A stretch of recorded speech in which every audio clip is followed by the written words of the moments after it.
Hello, isang magandang hapon. Tanghali pala mga kapatid, no. So sa ating update naman tayo dito. Weekend. Ayan. So kumusta na po itong ah, ongoing sa pagtatapos po ditong dugtong po no ng Rojas Rotonda, Coastal Road, Davao City. So ayan mga kapatid, today is June 14, no. Ayan, 2026. Update natin. Ayan.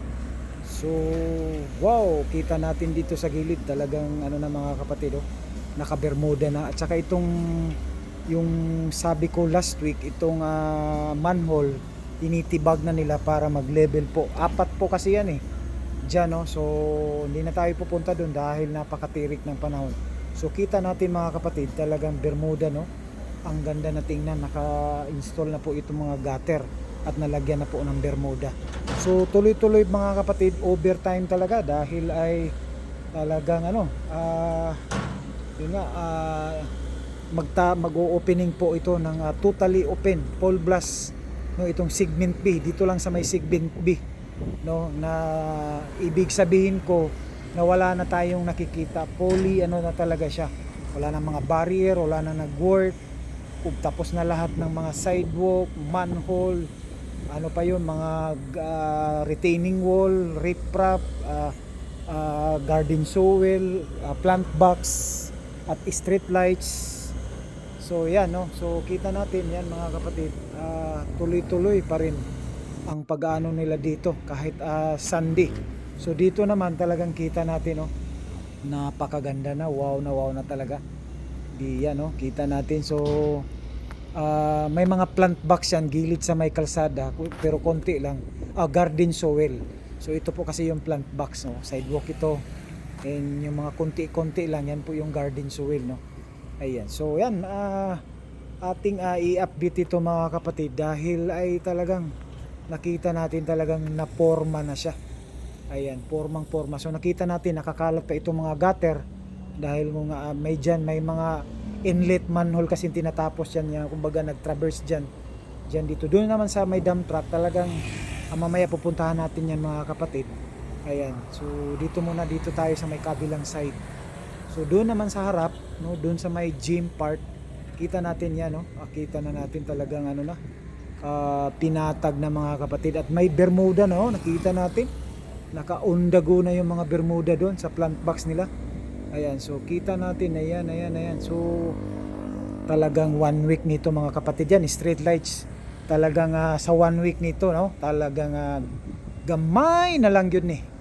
No, mahuma na yun siya. Kunti na lang matatapos na ito. Yan po yung harap, no.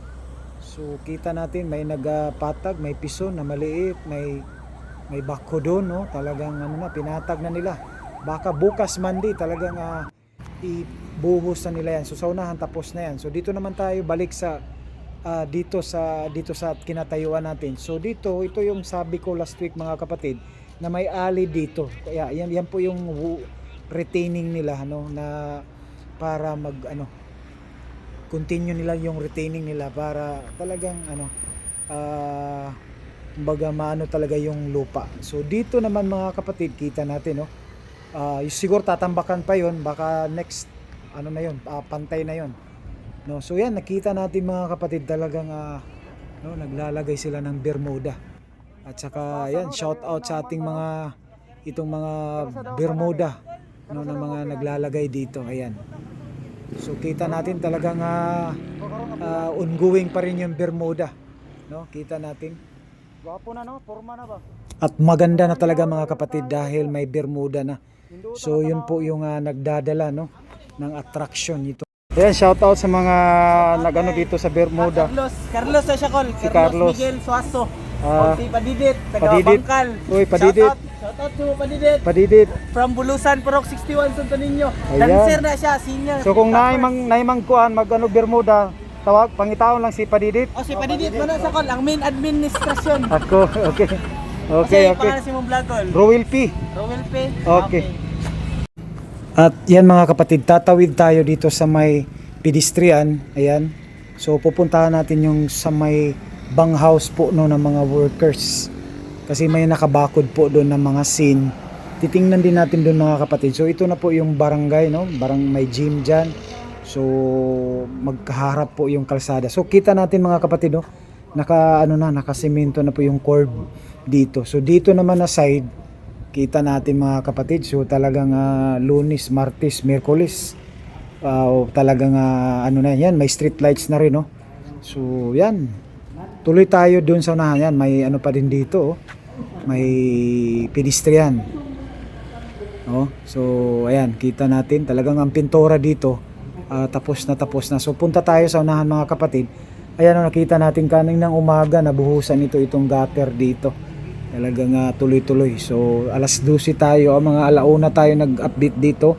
1 PM June 14. So ayan, I know mamayang hapon talagang matatapos na yan, no? Hanggang alas 5. So yun, ang Nara nakita natin talagang preserve talaga yan dahil po ay yan po ay talagang malaking tulong. Ayan, kita natin dito sa gilid, siguro ito talagang tatambakan pa ito. Ayan, medyo papantayin pa. Kita natin may tambak na, nagsimula na magtambak dito. So yan, papunta tayo doon sa may kita natin itong mga hollow block, talagang yan, street lights, talagang makapal, talagang machine type na hollow block, hindi yung basta-basta nabasag, oh. So yan, may mga pa sila, mga maliliit na ginagamit doon sa inlet para sa drainage mga kapatid. So ito na po yung sinabi ko na dyan sa loob, no, malapit po sa mga workers. Ayan, no, itong nakita natin itong plant box, no, na maliit yan, no, kita natin. Tapos na po dito yung sidewalk mga kapatid. Talagang pag totally open na po ito, talagang matatanggal na po itong mga bakod po, no, ng mga scene na nakaharang. So ayan, may riprap na dito, no. Yan.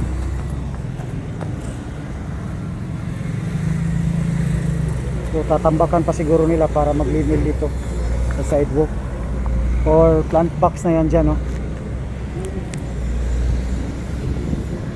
Yan po ay Nara, oh. So pag lumaki yan, maganda yan dyan, no.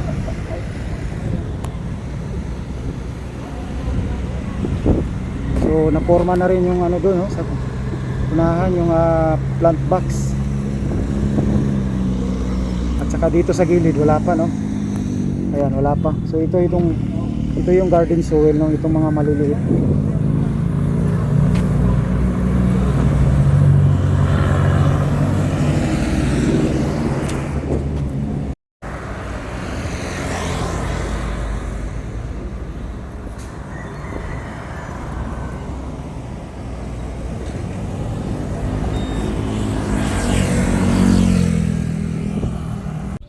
Ayan mga kapatid, ayan, so pag natapos na po ito lahat, talagang pag na-clearing na ito, nalinisan na po ito, napakaganda na nito. Ito talagang mahapsay na, patag na, limpyo na. So talagang diretso na ang takbo, no? Wala na mga disturbo sa daan. At saka maganda na rin yung flow dahil ay tapos na po. So hanggang dito na lang tayo mga kapatid.